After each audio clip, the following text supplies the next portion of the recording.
కొంతమంది క్రైస్తవులు సేవకులకు, ప్రవక్తలకు, దేవుని పేరిట ఏదైనా అద్భుతాలు చేసేవారికి సాష్టాంగపడి నమస్కారం చేస్తారు,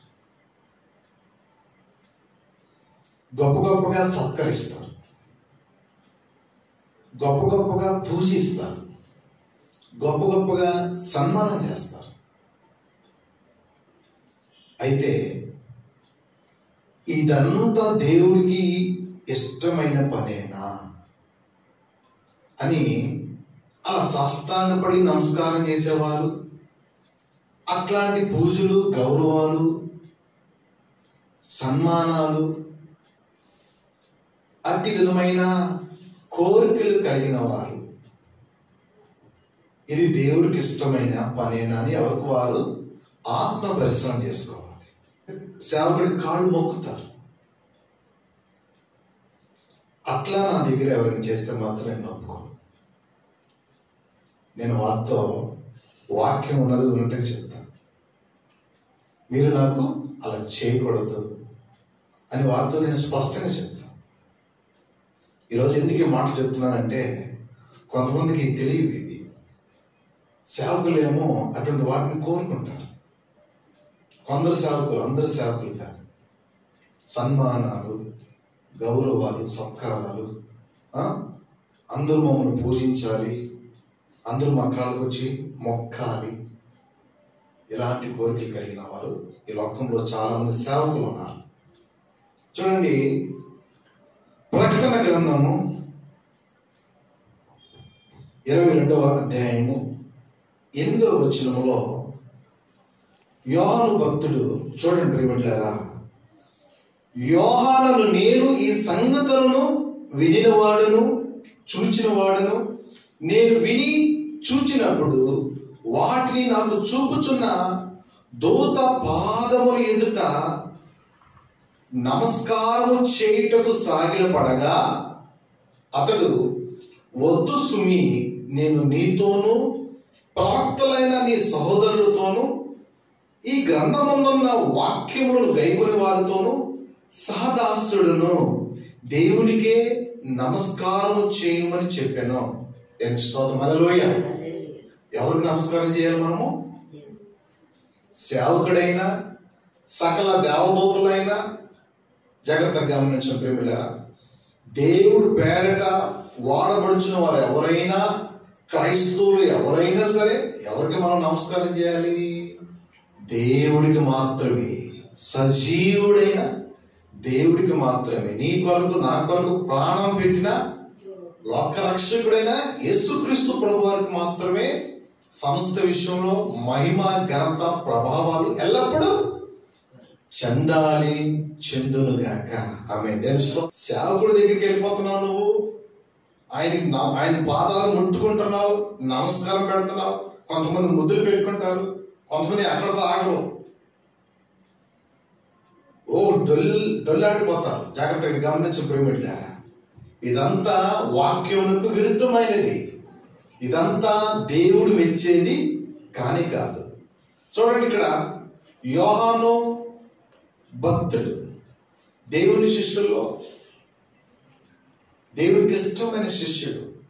జాగ్రత్తగా గమనించిన ప్రేమిట్లారా, గొప్ప అనుభవం ఉన్న వ్యక్తి కొన్నిసార్లు ఏం చేస్తాడు? పొరపాట్లు చేస్తా ఉంటారు. జాగ్రత్తగా గమనించండి. ఈ వ్యక్తి అనుకున్నాడు, ఈ దేవదూత నాకు ఎక్కడ లేని ప్రత్యక్షత చూపించింది, పరలోకంలో అనేక విషయాల గురించి నాకు మర్మాలను నాకు తెలియపరిచింది అని అనుకుని ఈ దేవదూతకు నమస్కారం చేయబోతున్నాడు. సాగిలపడుతుంటేగా దేవదూత వచ్చి ఏమంటుంది తెలుసా? ఏమంటుంది? నేను మీలాంటి వారందరితో సహదాసుడను, దేవునికి మాత్రమే నమస్కారం చేయవలెను. ఏమి స్తోత్రం. హల్లెలూయా, హల్లెలూయా. ఎవరికైనా నువ్వు పాస్టర్ గారికి, ప్రవక్తకి మరి నీ దృష్టిలో మరి నీ జీవితంలో ఏదైనా కార్యం జరిగినప్పుడు, సేవకుడి ద్వారా కానీ, ప్రవక్త ద్వారా కానీ, మరి అపోస్తుల ద్వారా కానీ దేవుడి పేరట ఎవరో ఒకరి ద్వారా నీ జీవితంలో ఏదైనా కార్యం జరిగినప్పుడు నువ్వు సంబరపడిపోయో ఆనందపడిపోయో మరి ఏదో రకంగా నువ్వు నీ యొక్క ఆనందాన్ని వ్యక్తపరచడానికి, లేకపోతే ఆదివారం ప్రార్థన అయిన తర్వాత పాస్టర్ గారులతో సేవకులతో ప్రార్థన చేయించుకుంటారు కొంతమంది. జాగ్రత్తగా గమనించినప్పుడు కొంతమంది సాగిలు పడిపోతారేంటో, నమస్కారం చేస్తారంటారు. ఆయనే మాకు దేవుడు లాగా. అదొక విగ్రహారాధన, అదొక ఆచారం, అదొక మూఢభక్తి. జాగ్రత్తగా గమనించే ప్రేమిట్లారా, చాలా మంది క్రైస్తవులు సేవకుడిని దేవుడితో సమానంగా పోలుస్తారు. మా దేవుడు. జాగ్రత్తగా గమనించే ప్రేమిట్లారా, ఈరోజు వాక్యం నుంచి నువ్వు గమనించవలసిన విషయం ఏంటంటే, అసలు ఈ సృష్టిలోనే మొదటి పాపం ఎక్కడ జరిగిందో తెలుసా? అది వ్యభిచారంతో కూడిన పాపం కాదు, నరహత్యతో కూడిన పాపం కాదు. జాగ్రత్తగా గమనించే ప్రేమిలారా, అవ్వ ఆదాము చేసిన పాపం కూడా కాదు.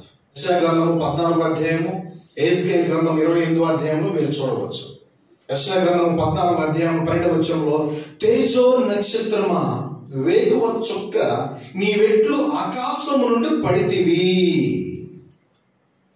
జాగ్రత్తగా గమనించే ప్రేమిట్లారా, 14వ వచనంలో, మేఘ మండలము మీదకి ఎక్కుదును, మహోన్నతునితో నన్ను సమానిగా చేసుకొందును అని నువ్వు మనస్సులో అనుకొంటివి కదా, నీవు పాతాళమునకు నరకంలో ఒక మూలకు త్రోయబడితివే. తేజో నక్షత్రమా వేకువ చుక్క, సాతాను లూసిఫర్ తన మనస్సులో అనుకుంది. జాగ్రత్తగా గమనించిన ప్రేమిట్లారా, దేవునితో నేను సమానంగా ఉండాలి. ఎప్పుడైతే ఆ మనస్సులో ఆ విధానమైన ఆలోచన వచ్చిందో, అది ఎక్కడ త్రోయబడింది? పాతాళంలోకి ఒక్క మూలకు త్రోయబడింది. గర్వము, ఇతరుల చేత మెప్పు పొందుకోవాలి, ఇతరుల చేత పొగిడించుకోవాలి, ఇతరులతో నేను ఘనపరచబడాలి. ఇలాంటి కోరికలు, ఇలాంటి ఆశలు ఎవరికైతే ఉంటాయో వారందరూ కూడా ఎటువంటి స్వభావం కలిగిన వారు అంటే సాతాను సంబంధులు. సాతాను సంబంధులు. జాగ్రత్తగా గమనించిన ప్రేమిట్లారా, సేవకులు ప్రారంభంలో ఎలా ఉంటారు? చాలా దీనంగా, చాలా వినయంగా, చాలా పద్ధతిగా ఉంటారు. ఒకసారి వారు వాడబడిన తర్వాత వారి దగ్గరికి వందలాది వేలాది మంది వస్తుండగా, కానుకలు దశమ భాగాలు పెరుగుతుండగా, పేరు ప్రఖ్యాతులు పెరుగుతుండగా, జాగ్రత్తగా గమనించిన ప్రేమిట్లారా, దేవుణ్ణి మర్చిపోయి స్థాయిలోకి వెళ్ళిపోతారు కొందరు. జాగ్రత్తగా గమనించిన ప్రేమిట్లారా, ఒక స్థాయి దాటిన తర్వాత వారు ఏ విధమైన అహంకారానికి వెళ్ళిపోతారు అంటే, వారు ఏ విధమైన విధానంలోకి వెళ్ళిపోతారు అంటే గర్వపు స్థితిలోకి వెళ్ళిపోతారు. జాగ్రత్తగా గమనించిన ప్రేమిట్లారా, అటువంటి స్థితిలోకి వెళ్ళిపోయిన తర్వాత వాడు ఏం కోరుకుంటారు తెలుసా? అందరూ మా కాళ్ళకు మొక్కాలి, అందరూ మాకు వంగి వంగి నమస్కారాలు చేయాలి, అందరూ మాకు సాష్టాంగ నమస్కారం చేయాలి.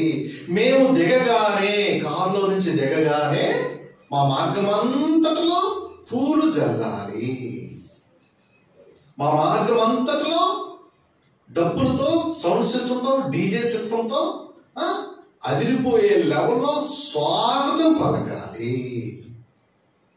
ఇటువంటి కోరికలు జాగ్రత్తగా గమనించిన ప్రేమిట్లారా, ఏ సేవకుడికైతే ఉన్నాయో వారందరూ అపవాది సంబంధకులు. జాగ్రత్తగా గమనించిన ప్రేమిట్లారా, అట్టి విధంగా ఏ సేవకుడినైనా, ఏ దేవుని బిడ్డనైనా, ఏ క్రైస్తవుడైతే పూజిస్తున్నారో, సన్మానిస్తున్నారో, సత్కరిస్తున్నారో, దేవునికి మహిమ రాకుండా, దేవునికి చోటు లేకుండా, జాగ్రత్తగా గమనించిన ప్రేమిట్లారా, పాస్టర్ గారిని పొగిడితే, పాస్టర్ గారికి సన్మానం చేస్తే, ఆయన పాదాల దగ్గర నమస్కారం చేస్తూ ఉంటుంటే, ఏదో ఒక విధానంలో మేము కూడా ఆయన అండ చూసుకుని బతకొచ్చు అనుకుంటూ పాస్టర్ గారికి పులిహార పెడతారు. మాటలతో రకరకాలుగా, వెనకాల ఒక రకంగా, ముందు ఒక రకంగా, ఆయన ఉన్నప్పుడు ఒక రకంగా నక్క విధేయత చూపుతూ అలా బ్రతికే వారి లోకంలో చాలా మంది ఉన్నారు. దేవుని స్తోత్రం, హల్లెలూయా. ఈరోజు జాగ్రత్తగా గమనించి ప్రియమిట్లారా, భక్తి నేర్చుకో. నువ్వు ఎవరిని పొగడాలి, ఎవరిని సన్మానించాలి, ఎవరిని గనపరచాలి? నీ బ్రతుకంతా దేవుడు ఒక్కడే. దేవుని స్తోత్రం. హల్లెలూయా. దేవుడికి నరుడికి మధ్యవర్తి ఎవరు అంటే ఆయన నరుడైన యేసుక్రీస్తు ప్రభువారు. దేవుని స్తోత్రం. హల్లెలూయా. మొదటి తిమోతి గ్రంథంలో 2వ అధ్యాయంలో మీరు చాలా స్పష్టంగా చూడవచ్చు. చూడండి ప్రియమైన అక్కడ ఏముందో. దేవుడు ఒక్కడే, దేవునికి నరులకు మధ్యవర్తి ఒక్కడే, ఆయన క్రీస్తు యేసును నరుడు. దేవుని స్తోత్రం. హల్లెలూయా. హల్లెలూయా. నువ్వేమనుకుంటావంటే జాగ్రత్తగా గమనించండి. పాస్టర్ గారి ద్వారానే సేవకుడు ద్వారానే అంతా నా జీవితంలో అంతా జరిగిపోతున్నాను నువ్వు అనుకుంటావు. ఈరోజు వాక్యం నుంచి నీవు గమనించవలసిన విషయం ఏంటంటే ఆది నుంచి అంతం వరకు నీ జీవితంలో ఎప్పుడు ఎక్కడ ఎవరు కావాలో, ఎవరి ద్వారా ఏది జరగాలో అన్ని విషయాల్లో ఎవరి పాత్ర ఉందంటే మధ్యవర్తి అయినా నరుడైన యేసుక్రీస్తు ప్రభువు. అంటే దేవుని స్తోత్రం. హల్లెలూయా. హల్లెలూయా. జాగ్రత్తగా గమనించడం ప్రియపడ్డారు. ఈరోజు వాక్యం ఇచ్చిన నీవు గమనించవలసిన విషయం ఏంటంటే పౌలు బర్నబా గారు ఒకానొక ప్రాంతంలో అపోస్తుల కార్యములు 14వ అధ్యాయంలో మీరు చూడవచ్చు. జాగ్రత్తగా గమనించే ప్రియమిట్లారా, ఆ 7వ అధ్యాయం నుంచి 18వ వచనం వరకు మీరు చూసినట్లయితే అక్కడ లుస్త్రాలో బలహీన పాదములతో ఉన్న ఒక వ్యక్తి అక్కడ వారికి కనిపించాడు. అపోస్తలుడు పౌలు ఆ వ్యక్తిని చూసినప్పుడు అతడు బలహీనుడు, అస్వస్థతతో ఉన్నాడని, లోపంతో ఉన్నాడని గ్రహించాడు. అయితే అతడికి స్వస్థత పొందుకోవడానికి విశ్వాసం ఉందని గ్రహించి పౌలు గారు ఒక మాట అంటాడు. చూడండి ప్రియమిట్లారా, 10వ వచనంలో 14:10లో నీ పాదము మోపి సరిగ్గా నిలువమని బిగ్గరగా చెప్పినప్పుడు అతడు గంతులు వేసి నడవసాగెను. దేవుని స్తోత్రం. హల్లెలూయా. అప్పుడు ఆ ప్రాంత ప్రజలందరూ ఇది చూస్తున్నారు. ఆ ప్రాంత ప్రజలందరూ ఇది చూసి ఏం చేశారు అంటే వాళ్ళు ఏమనుకున్నారు అంటే మేము పూజిస్తున్న దేవదూతలు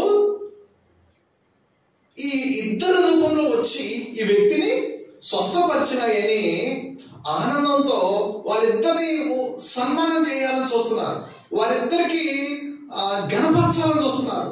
వారి యొక్క ఆనందంతో దేవదూతతో సమానంగా వారికి కొలుస్తున్నారు. జాగ్రత్తగా గమనించి ప్రియపడ్డారా, ఆ భాగం అంతా మీరు చదువుకుంటుంటే చాలా స్పష్టంగా మీకు అర్థమవుతుంది. దేవుని స్తోత్రం. హల్లెలూయా. అప్పుడు పౌలు గారు ఏమంటారు చూడండి, అయ్యలారా మీరెందుకు ఇలాగ చేయుచున్నారు? మేము కూడా మీ స్వభావం వంటి స్వభావం కలిగిన నరులమే. మీరు ఈ వ్యర్థమైన వాటిని విడిచిపెట్టి ఆకాశమును, భూమిని, సముద్రమును, వాటిలో ఉండే సమస్తమును సృష్టించిన జీవము కలిగిన దేవుని వైపు తిరగమని మీకు సువార్త ప్రకటించుచున్నాము. దేవుని స్తోత్రం. హల్లెలూయా. ఆ 18వ వచనంలో తమకు బలి అర్పింపకుండా ఉండుటకు సమూహములను ఆపుటకు వారు బహు ప్రయాస పడినట్లుగా మనం చూడవచ్చు. దేవుని స్తోత్రం. హల్లెలూయా. హల్లెలూయా. జాగ్రత్తగా గమనించు ప్రియమిట్లారా, సత్కరించాలని, సన్మానించాలని, వారికి బలి ఇవ్వాలని వారు ఎన్నెన్నో ఆశలు పెట్టుకుంటే జాగ్రత్తగా గమనించండి, ప్రజలంతా ముందుకు వచ్చేసారు, సిద్ధపడి వచ్చేసారు. ఆ కార్యక్రమం జరగకుండా ఆపివేయడానికి ఎంతో ప్రయాసపడ్డారంట. దేవుని స్తోత్రం. హల్లెలూయా. జాగ్రత్తగా గమనించు ప్రియమిట్లారా, నేను చెప్పే వాక్యాలు ముందుల విశ్వాసులు ఇష్టపడతారో కానీ ముందుగా సేవకులకే ఇష్టం ఉంటుంది నేను చెప్పే వాక్యాలు. జాగ్రత్తగా గమనించం ప్రియమిట్లారా, ఈరోజు వాక్యం ఇచ్చిన ప్రతి ఒక్కరూ దయచేసి గమనించవలసిన విషయం ఏంటంటే సేవకుడు చెప్పుకోవాలి, అర్థమయ్యే రీతిలో చెప్పుకోవాలి. జాగ్రత్తగా గమనించం ప్రియమిట్లారా, ఇటువంటి వాటికి దూరంగా ఉండాలి. పబ్లిక్ మీటింగ్లు పెడతారు, జాగ్రత్తగా గమనించం ప్రియమిట్లారా, అక్కడ జరిగేది ఏంటి? సన్మాన కార్యక్రమాలు. ఎవరి నామం మహిమపరచబడుతుంది? దేవుడి నామం ఎక్కడైనా మహిమపరచబడుతుందా? నీ ద్వారా అయినా, నా ద్వారా అయినా, ఎవరి ద్వారా అయినా సరే దేవుని యొక్క నామం మాత్రమే మహిమపరచబడాలి. దేవుని యొక్క నామానికి మహిమకరంగా ఏది జరగకపోయినా అది వాక్యానుసారం కాదు, అది ఆత్మానుసారం కాదు, అది దేవుడు ఇష్టపడేది కాదు. దేవుడికి ఇష్టం లేనిది నువ్వు ఎంతగా ఘనంగా చేసినా అదంతా వ్యర్థమే, అదంతా వ్యర్థమే. దేవుని స్తోత్రం. హల్లెలూయా. సాతాను పైనుంచి కిందకి ఎందుకు పడిపోయింది? లూసిఫర్ పైనుంచి కిందకి ఎందుకు పడిపోయింది? గర్వించింది. దేవునితో నేను సమానుడునని తన మనస్సులో హెచ్చించుకుంది, తన మనస్సులో అనుకుంది. దేవుని స్తోత్రం. హల్లెలూయా. ఈరోజు వాక్యం ఇచ్చిన ప్రతి ఒక్కరు దయచేసి గమనించవలసిన విషయం ఏంటంటే, జాగ్రత్తగా గమనించండి ప్రియబిడ్డలారా, ఆ గర్వపు ఆలోచన వలన పాతాళం ఒక మూలకు నెట్టివేయబడింది. చూడండి, ఆ మత్తయి రాసిన సువార్త 4వ అధ్యాయంలో 8వ వచనం మనం చూడవచ్చు.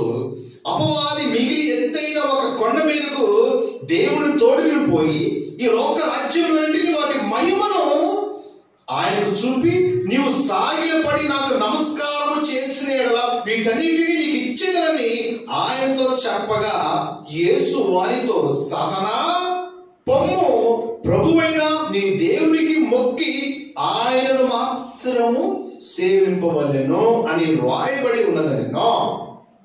దేవుని స్తోత్రం. హల్లెలూయా. మత్తయి రాసిన సువార్తలు మీరు చూడవచ్చు. సాతాను దేవునికి లోక రాజ్యములన్నిటిని చూపి వాటికి మహిమను చూపి, సాతాను దేవుడితో ఏమంటుందో తెలుసా? నీవు నాకు సాగిలపడి మొక్కితే వీటన్నిటిని నేను నీకు ఇస్తానని దేవుడికి ఆశ చూపుతుంది. అప్పుడు దేవుడు ఏమంటున్నాడు? సాతానా పొమ్ము, ప్రభువైన నీ దేవునికి మొక్కి ఆయనను మాత్రమే సేవింపవలెను. దేవుని స్తోత్రం. హల్లెలూయా.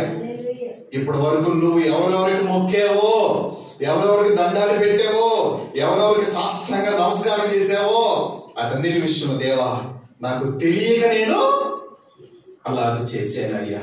నిన్ను గణపరచవలసిన పోయి, నిన్ను సన్మానించవలసిన పోయి, నీ నామాన్ని హెచ్చించవలసిన పోయి నేను మనుష్యులను కొనియాడాను, నన్ను క్షమించు.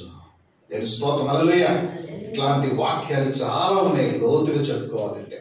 ఈరోజు వాక్యం ఇచ్చిన ప్రతి ఒక్కరు దయచేసి గమనించవలసిన విషయం ఏంటంటే, కొంతమంది మనుషులకి కోరికలు ఉంటాయి. ఎట్లాంటి కోరికలు ఉంటాయి అంటే, వాడే నా కాళ్ళ దగ్గరికి వచ్చాలి, వాళ్ళ దగ్గర అర్థం ఏంటి? జాగ్రత్తగా గమనించు ప్రియబిడ్డలారా, వాళ్ళే నా కాళ్ళ దగ్గరికి రావాలి, ముందుగా వాళ్ళే వచ్చి నాతో మాట్లాడాలి, వాళ్ళే వచ్చి నా దగ్గరికి వచ్చి సాగిలు పడాలి. గొడవ పడ్డారనుకో, నేనెందుకు దాంతో ముందు మాట్లాడాలి? అదే వచ్చి నాతో ముందు మాట్లాడాలి. జాగ్రత్తగా గమనించు ప్రియబిడ్డలారా, నాలో ఏం తప్పుందని గొడవ పడ్డారు, వాళ్ళే వచ్చి ముందు మాట్లాడాలి. జాగ్రత్తగా గమనించు ప్రియబిడ్డలారా, ఇలాంటి అహంకారం, ఇలాంటి గర్వపు స్వభావము, ఇలాంటి హెచ్చించుకునే స్వభావము జాగ్రత్తగా గమనించు ప్రియబిడ్డలారా. ఎవరన్నీ ఎక్కడి నుంచి వచ్చినాయి? ఇవన్నీ అపవాది అయినా, లూసిఫర్ అయినా, సాతాని అంత నుంచి వచ్చినాయి. దీని స్తోత్రం. హల్లెలూయా. జాగ్రత్తగా గమనించు ప్రియబిడ్డలారా, వాక్యం ఇచ్చిన ప్రతి ఒక్కరు, అందుకే నేను చిన్నపిల్లల నుంచి పెద్దల వరకు ఎవరు ఎన్ని రకాలుగా అనుకున్నా, వెనకన్నా పట్టించుకోను, ముందన్నా పట్టించుకోను, ఎక్కడ అనుకున్నా నేను పట్టించుకోను. ఏదో ఒక రోజు వారు సత్యం తెలుసుకున్నప్పుడు అప్పుడు ఎవరు విలువ ఏంటో వారు తెలుసుకుంటారు. కళ్ళు తెరవబడే వరకు ఎవరికి కూడా జాగ్రత్తగా గమనించు, మంచేదో చెడేదో తెలియదు. చెప్పుడు మాటలు విని చెడిపోయిన వాళ్ళు ఈ లోకంలో చాలా మంది ఉన్నారు. ఈరోజు వాక్యం ఇచ్చిన నీవు గమనించవలసిన విషయం ఏంటంటే, దేవుడు ఏం చెప్తున్నాడు సాతానుతో? దేవుడికి మాత్రమే నువ్వు మొక్కాలి, దేవుడికి మాత్రమే నువ్వు సేవించాలి. నీ హృదయంలో దేవుడు కాకుండా, దేవుని యొక్క వాక్యము కాకుండా, దేవుని యొక్క ఆత్మ కాకుండా మరి ఏది ఉన్నా అదంతా అపవాది సంబంధమైనది, చీకటి సంబంధమైనది, దేవునికి ఇష్టము లేనివి. అట్టివి నీ మనస్సులో కానీ, నీ హృదయంలో కానీ నీ ఆలోచనలో కానీ, తలంపులో కానీ, క్రియలో కానీ, ఊహలో కానీ, నడకలో కానీ, పడకలో కానీ, మరి నీ యొక్క ప్రవర్తనలో కానీ ఎట్టి విధంగా నువ్వు చూపినా అదంతా దేవునికి విరుద్ధమైనది. అర్థమవుతున్న వాక్యం జాగ్రత్తగా గమనించండి. వాక్యం వినండి, వాక్యం నేర్చుకోండి. చెప్పిన వాక్యం బట్టి, వినిన వాక్యం బట్టి మీ ప్రవర్తన విధానం మార్చుకోండి. జాగ్రత్తగా గమనించు ప్రియమిట్లా. నువ్వు చెట్టు కింద ఉన్నా, బిల్డింగ్ మీద ఉన్నా, రోడ్డు మీద ఉన్నా, ఈ సౌండ్ సిస్టమ్ ద్వారా ఎక్కడెక్కడ వాక్యం ఎంత దూరం అయితే వెళ్తుందో వాళ్ళందరూ గ్రహించుకోవాల్సిన విషయం ఏంటంటే జాగ్రత్తగా గమనించిన ప్రియమిట్లా, నువ్వు తగ్గించబడాలి, దేవుడు మాత్రమే హెచ్చించబడాలి. దేని స్తోత్రం, హల్లెలూయా. ఈ లోకంలో ఇప్పుడు దేవుడు అనే విషయం మర్చిపోయారు. మా సంఘము, మా పాస్టర్, మా అయ్యగారు, మా సంఘం, మా విశ్వాసం. జాగ్రత్తగా గమనించండి. ఇక పక్కన వాళ్ళందరూ పాపాత్ములే. వాళ్ళ దృష్టిలో పక్కన వాళ్ళందరూ పాపాత్ములే. లేకపోతే మరొకటి. ఇదా నువ్వు నేర్చుకున్న భక్తి. జాగ్రత్తగా గమనించిన ప్రేమిట్లా. చివరిగా హెబ్రీయుల పత్రిక 8వ అధ్యాయంలో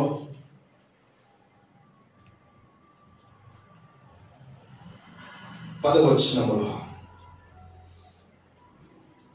నేను చేయబో నిబంధన ఏదనగా వారి మనస్సులో నా ధర్మ విధులను ఉంచెదను, వారి హృదయముల మీద వాటిని రాయుదును, నేను వారికి దేవుడై ఉందును, వారు నాకు ప్రజలై ఉందును. వారిలో ఎవడను, జాగ్రత్త వాక్యం అనండి, వారిలో ఎవడను ప్రభువును తెలుసుకొనుడని తమ పట్టణస్థులకైనను తన సహోదరులకైనను ఉపదేశము చేయడు. వారిలో చిన్నల మొదలుకొని పెద్దల వరకు అందరూ నన్ను తెలుసుకుందరు. నేను వారి దోషముల విషయమై దయగలిగి వారి యొక్క పాపములు ఇక ఎన్నడను జ్ఞాపకము చేసుకొనని ప్రభువు సెలవిచ్చుచున్నాడు. తన పట్టణస్థుల్లో తన సహోదరులకైనను ఎవరు కూడా ఉపదేశము చేయకుండానే అందరూ స్వయముగా దేవుడు తెలుసుకుంటారు. దానికి స్తోత్రం, హల్లెలూయా, హల్లెలూయా. జాగ్రత్తగా గమనించిన ప్రియమిట్లా, ఏదైనా ఒక చిన్న పాత్రగా, ఏదైనా ఒక పాత్రగా దేవుడు నిన్ను వాడుకుంటున్నప్పుడు దేవుడి స్థానాన్ని నువ్వు తీసుకోకూడదు. జాగ్రత్తగా గమనించిన ప్రేమిట, గొప్ప ప్రత్యక్షతలు చూపించింది యోహాను భక్తుడికి.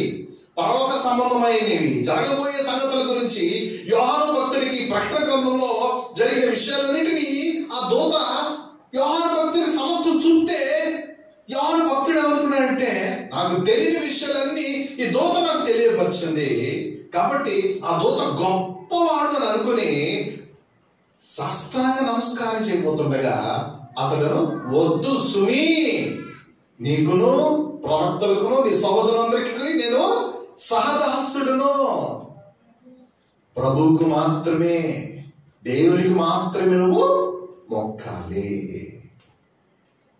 దేవుని స్తోత్రం, హల్లెలూయా. జాగ్రత్తగా గమనించిన ప్రియమిట్లారా, మానవుడు పాత్ర ఏమీ లేదు, అంత దేవుని పాత్రే. దేవుడు ఏ నరుడు ద్వారా నీ జీవితంలో ఏదైనా చేయాలనుకున్నప్పుడు ఆ క్షణంలో, ఆ సందర్భంలో అలా ఒక పాత్రగా వాడుకుంటాడు అంతే.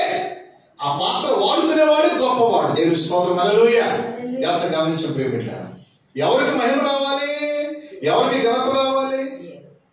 దేవుడికి. దేవుని స్తోత్రం, హల్లెలూయా. ఇల్లు కట్టించుకున్నవాడు పేరు రావాలి, ఇల్లు కట్టినవాడికి పేరు రావాలి. ఇల్లు కట్టిన వాడికి. దేవుని స్తోత్రం, హల్లెలూయా. నిన్ను వాడుకున్న వాడికి పేరు రావాలి, నీకు కాదు. దేవుని స్తోత్రం, హల్లెలూయా. గత గమనించి పెట్టారు, ప్రతి చిన్న విషయం నుంచి పెద్ద విషయం వరకు అక్కడ దేవుడు ఉంటేనే కార్యం జరుగుతుంది. దేవుడు ద్వారానే కార్యం జరుగుతుంది. ఏది జరిగినా దేవుడు నామాన్ని నువ్వు మహిమపరచుకోవాలి. దేవుని స్తోత్రం, హల్లెలూయా. ఎంత గమనించండి ప్రేమిట్లా, ఒకవేళ నా ద్వారా ఏదైనా కార్యం జరిగింది అనుకో, దేవుడిని మహిమపరచని అని చెప్తా. జాగ్రత్తగా గమనించిన ప్రేమిట్లా, నా మీద మీరు ఆధారపడవద్దు. మీ అంతటికి మీరు దేవుని ఆత్మ ద్వారా వాక్యం చదివి దేవుడితో నిత్యము సంభాషణ చేస్తూ వాక్యంలో ఆత్మను ఎదగండి, దేవుడితో సహవాసం చేయండి. దేవుడు నీకు సమస్త విషయాలు నేర్పుతాడని నేను సంఘానికి నేర్పుతున్నా, అట్టి క్రమాన్ని నేర్పుతున్నా. ఎందుకంటే రేపు నేను ఉంటాను, ఉండొచ్చు ఉండకపోవచ్చు. రేపు నేను ఉండకపోయినా ఒకరోజు నేను చచ్చిపోతాను. జాగ్రత్త గమనించి ప్రేమిట్లారా, అప్పుడు నువ్వు ఎవరి మీద ఆధారపడతావు? నీ జీవితంలో సరైన పాస్టర్ మళ్ళీ రాలేదనుకో, నువ్వు తిరిగి ఆత్మీయంగా పతనం అయిపోతావు. జాగ్రత్త గమనించిన ప్రేమిట్లారా. తర్వాత నువ్వు వెళ్ళే సేవకుడికి, మునుపు వెళ్ళిన సేవకుడికి మధ్య ఆత్మ సంబంధమైన వ్యత్యాసం చాలా ఉందనుకో, ఆత్మీయ స్థితి దిగజారిపోతుంది. అందుకనే సేవకుడు అనేవాడు జాగ్రత్తగా గమనించిన ప్రేమిట్లారా, ముందు నుంచి సేవకుడి మీద కానీ మరి ఎవరి మీద కూడా ఆధారపడకుండా దేవుని యొక్క ఆత్మ పొందుకోండి, వాక్య జ్ఞానం కలిగి ఉండండి, ఆత్మ జ్ఞానం కలిగి ఉండండి, దేవుడితో మీరు సహవాసము చేయండి. దేవుడేమో నిబంధన పెట్టలేదుగా, నాకు నీకు మధ్య సేవకుడు ఉండాలని. ఏ నిబంధన పెట్టలా. దేవుడు జాగ్రత్తగా గమనించి ప్రేమిట్లారా, ఆయన నీ కొరకు ఎల్లప్పుడూ సిద్ధంగా ఉన్నాడు. ఏం స్తోత్రం, హల్లెలూయా. దేవుడికి నరులకు మధ్యవర్తి ఎవరో, పాస్టర్ కాదు. వాక్యం ఏం చెప్తుంది? యేసుక్రీస్తు ప్రభువారు. ఏం స్తోత్రం, హల్లెలూయా. జాగ్రత్తగా గమనించి ప్రేమిట్లారా, ఆయన మర్చిపోతే నువ్వెలా? ఆయన మర్చిపోయి నువ్వు చేసినంతా లోక సంబంధమైన భక్తి, ఆచార సంబంధమైన భక్తి, విలువలేని భక్తి, వ్యర్థమైన భక్తి, దేవుడికి విరుద్ధమైన భక్తి. ఆ భక్తి చేయవద్దు. దేవుడికి ఇష్టమైన భక్తి చేయండి. దేవుడి కొద్ది మాటలు దీవించును గాక. ఆమేన్.